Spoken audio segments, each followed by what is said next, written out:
Los artífices de la jornada nos enseñan a ver el mundo desde la óptica de la curiosidad.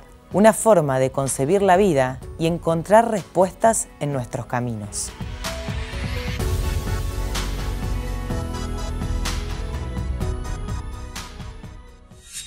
La vida es una fuente de salud, pero esa energía surge solo donde concentramos nuestra atención. Esa atención no solo debe ser mental, sino también emocional, sexual y corporal. El poder no reside ni en el pasado ni en el futuro. La salud se encuentra aquí, ahora. Sabrina es psicóloga y sexóloga, y las redes sociales son un aliado para hablar de educación sexual y dejar los tabúes de lado.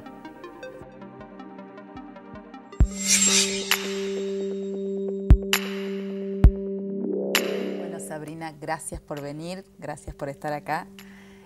Bueno, contame, psicóloga a los 20 y pico de años te recibiste. Sí. ¿Y después se te dio por la sexología, se dice? Sí, he llegado en realidad a la sexología en un momento de terapia.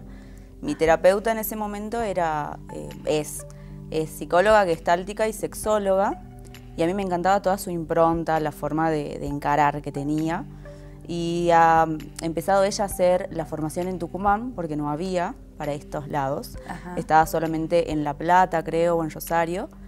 Y me ha propuesto formar parte, porque me veía por ahí aptitudes o cosas, en mi perfil, digamos. Sí. Y me he inscrito y he empezado ahí como... ¿Es como una especialidad esto? Sí, es una especialidad dentro de lo que es medicina o psicología.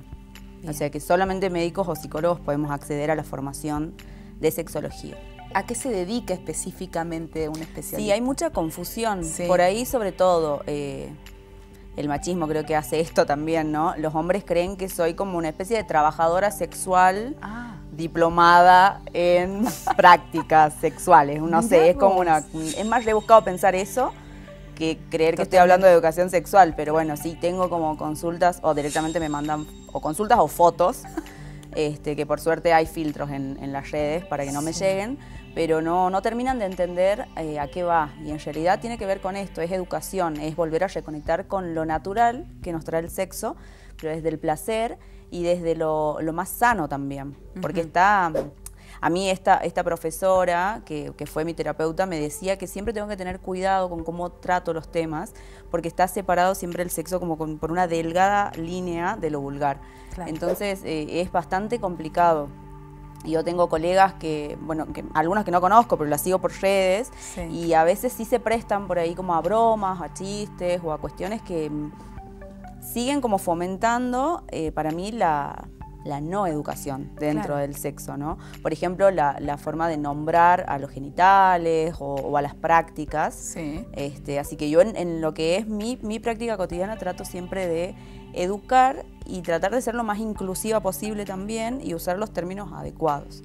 Y no es muy fácil. Empezar primero por arriba. ¿Qué quiere decir esto? Vamos a empezar por un buen chape, un buen contacto desde la mirada también, previo al chape, contacto con la cara, la boca, usando, por ejemplo, puede ser no solo la boca, sino también la lengua, pequeños mordiscos por todo el cuerpo.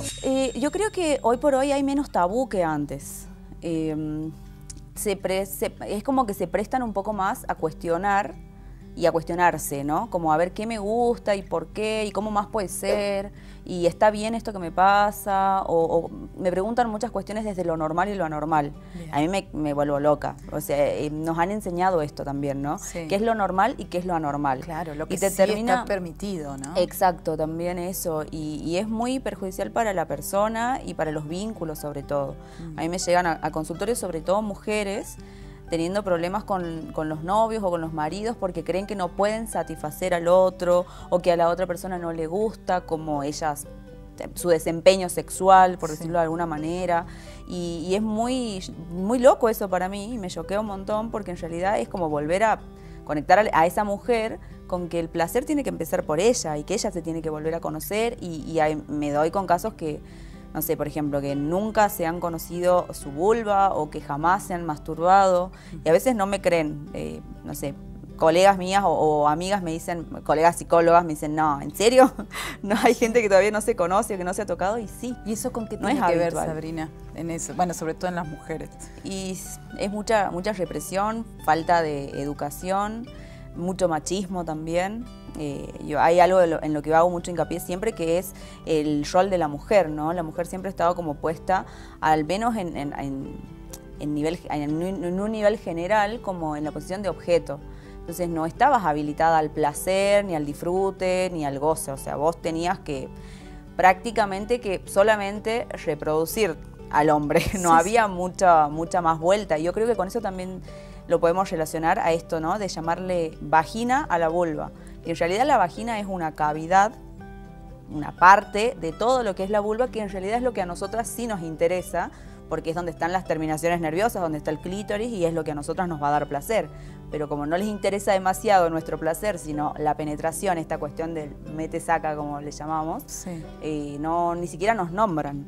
Claro. No nombran nuestro placer. Uno lo va incorporando de esa manera, ¿no? Exacto. ¿Vas viendo un cambio en este tiempo? Sobre todo, bueno, en tus consultas, y ni hablar en las interacciones, que vos tenés mucha participación en las redes, sí, que es una forma rápida también de transmitir y de romper con estereotipos y con prejuicios, ¿no? Sí, a mí me encanta.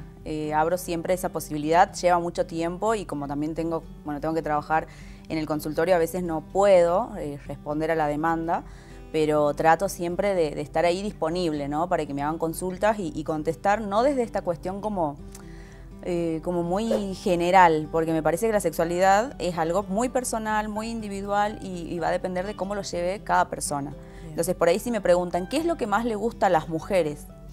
Claro. Y la verdad que no lo sé. O sea, tendría que mentirte, o para venderte como una especie de producto te podría decir como 3 o 4 tips. Claro. Pero para mí el más básico siempre va a ser, a la mujer le va a gustar que le preguntes qué le gusta. Como les he mencionado en el video anterior, primero vamos a tener en cuenta que no solamente somos genitales, sino que somos un cuerpo completo. ¿Esto qué quiere decir? Si bien vamos con la iniciativa de tener un buen sexo oral, vamos a empezar por estimular todo el resto del cuerpo de acuerdo a lo que nosotros nos imaginemos. ¿Qué tan importante es hablarlo con naturalidad, con los hijos, en la familia, en los ámbitos? Es que es eso, es natural, y hay que volver a conectar con eso, sacarle todo el prejuicio y el tabú que por ahí la iglesia, como para hablar en un término general, ha ido poniendo como un montón de pautas que no tienen que ver con lo natural en nosotros, y se han ido instaurando otras cosas como naturales, como por ejemplo la monogamia, que es un tema del que también yo hablo bastante, porque tiene mucho que ver con la frustración que hoy tienen tanto hombres como mujeres, o sea, el restringirse a un vínculo impuesto, ¿no? Entonces, desde mi lugar, el poder hacerles dar cuenta que el placer depende de cada persona, de quien me lo consulte, es como una herramienta muy importante después para cómo encaran los vínculos. Claro. Y los prejuicios son horrendos, a mí me parece terrible. Por ahí recibo más insultos en YouTube, que son videos un poco más extensos y donde hablo como más abiertamente. Y ahí sí doy, entre comillas, tips, porque tampoco me gusta esta cuestión así como de generalizar y tan puntual, pero sí explico mínimamente cómo pueden hacer para llegar a conseguir el placer, por ejemplo, a través de una práctica como el sexo oral o el sexo anal. Lo voy explicando como con más detalle, y abajo están desde los que aplauden y las que les encanta, y gente que me deja insultos porque les parece una aberración que esté hablando de eso, cuando en realidad tendría que ser lo más normal del mundo, porque primero que todos hemos partido de ahí. Seguro. Básicamente.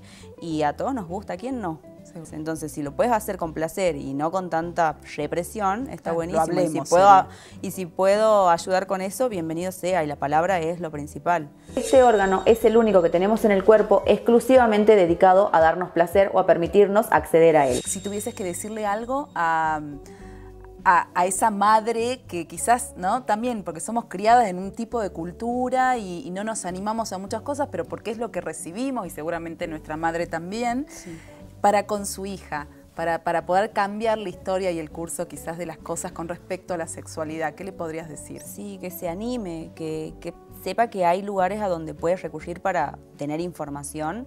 No necesariamente tiene que ser una sexóloga. Bueno, siempre voy a preferir que sean profesionales las personas con las que hablen, pero puede hablar hasta con el pediatra, depende de la edad que tenga su hija o su hijo. Puede hablar hasta con el médico y decirle, bueno, a ver, qué le puedo ir explicando, por lo menos desde los cambios biológicos que va a ir teniendo, ir como esta cuestión, ¿no? Como ir acomodándole en la palmera a la preadolescente o al adolescente y decirle qué le va a ir pasando, conectarse, por ejemplo, con la información que hay sobre el ciclo menstrual, no como nos lo venden, Sí. sino con lo natural, lo mágico y lo preciado que es para nosotras una vez que le encontramos como la vuelta, ¿no? El reconectar con el ciclo, por ejemplo, siguiendo los ciclos de la luna. Son cosas que por ahí algunos juzgan de brujería y en realidad no. Claro. Y está buenísimo que las chicas empiecen a conectar con eso desde lo natural, con el ciclo menstrual, por ejemplo, que es como desde el principio, como algo sagrado. Seguro. Y no esta cuestión, ¿no? Como que es un asco, que es sucio, que es feo. No, a través de un rechazo. A través del, claro, te van generando ese rechazo y no se dan cuenta que todo eso que le van transmitiendo a las niñas, el día de mañana les va a repercutir en su vida sexual. Y no solamente en lo que ellas sientan, sino en el vínculo, como te decía hace un rato, que va a tener con la pareja que elija y las trabas que van a ir teniendo a nivel sexual y a nivel vincular. Entonces está bueno que esto sea charlado, que se empiece como a sacar todos los tapujos y toda la basura que tenemos en el medio.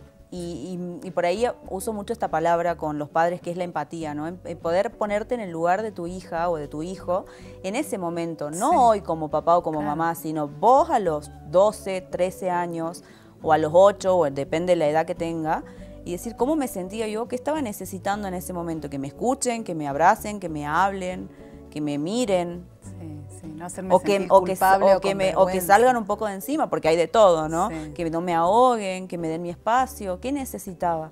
Y desde ese lugar poder plantear lo que sea y dar como la posibilidad también que el niño hable o la niña.